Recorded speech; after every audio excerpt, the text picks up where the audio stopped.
Ready start.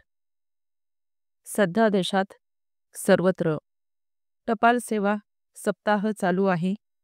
असा सप्ताह चालू आहे याची प्रचिती लोकांना टपाल सेवेच्या कार्यक्षमतेतून मिळण्याऐवजी टपाल व तार खात्याच्या वरिष्ठ अधिकाऱ्यांच्या वार्तासंवादातून लोकांना वाचायला मिळत आहे. या वार्तासंवादात हे वरिष्ठ अधिकारी भली मोठी आकडेवारी देतात. स्वातंत्र्यपूर्व काळात टपाल कचेऱ्या किती होत्या आणि 7व्या योजनेच्या अखेरीस त्या किती आहेत इत्यादी माहितीचे ओझे त्या आकडेवारीतून लोकांच्या माथी मारले जाते. तेव्हा टपाल खात्याच्या कार्यक्षमतेचा टपाल कचेऱ्यांचा विस्तार हा एक घटक आहे, हे ध्यानात ठेवायला हवे. स्वातंत्र्यपूर्व काळात टपाल कचेऱ्या हजारोंच्या संख्येत मोजाव्या लागत. आता त्या लाखांच्या पटीत मोजाव्या लागतात. ही प्रगती आहे. पण स्वातंत्र्यानंतर लोकसंख्या वाढली, साक्षरतेचे प्रमाण वाढले, म्हणजे पत्र लिहिणाऱ्यांची संख्या वाढली, व्यापार उदीम वाढला, त्यामुळे दळणवळणाची गरज वाढली. तेव्हा टपाल सेवांची संख्यात्मक वाढ होणे अपरिहार्यच होते. विकास हा असा परस्परावलंबीच असतो. तेव्हा टपाल कचेऱ्यांची संख्या वाढली. हा टपाल विभागाच्या पराक्रमाचा निकष होऊ शकत नाही. हा निकष आहे कार्यक्षमतेचा. स्वातंत्र्यपूर्व काळात टपाल सेवा नियमित होती.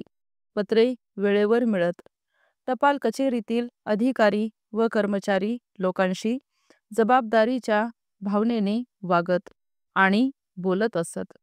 तक्रारींची दखल तत्परतेने घेतली जात असे. पोस्ट व नागरिक यांचे संबंध स्नेहाचे होते. ही स्थिती आज आहे का? टपाल सेवा सप्ताहाच्या निमित्ताने टपाल खात्याने याचा शोध घ्यायला हवा. लोकांच्या अनुभवाचीच साक्ष काढली तर आज टपाल सेवेने कोणाचे समाधान आहे असे म्हणण्यासारखी स्थिती नाही. लोकांचा टपाल सेवेशी जो संबंध आहे तो पत्रे, पाकिटे इत्यादी घरी मिळण्याच्या टपाल वाटप सेवेच्या माध्यमातून, दुसरा संबंध पोस्ट कचेरीशी आणि तिसरा संबंध बचत बँकेशी. या तीनही सेवांचा दर्जा साफ घसरलेला आहे असेच म्हणावे लागेल. दिवसातून 2 वेळा टपाल मिळणे हा मोठाल्या शहरात राहणाऱ्या नागरिकांचा हक्क आहे. एकेवेळी ही सेवा फार नियमितपणे उपलब्ध होत असे. आता लोकांचे अनुभव फार विदारक आहेत.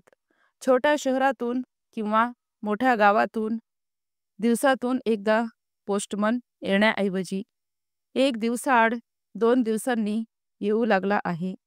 तर महानगरातून जेमतेम एकदा टपाल मिळते. म्हणजे टपाल फेरी वाढायच्या ऐवजी कमी झाली. या फेरीतून मिळणाऱ्या टपालाचा अनुभव तर विदारक आहे. स्टॉप.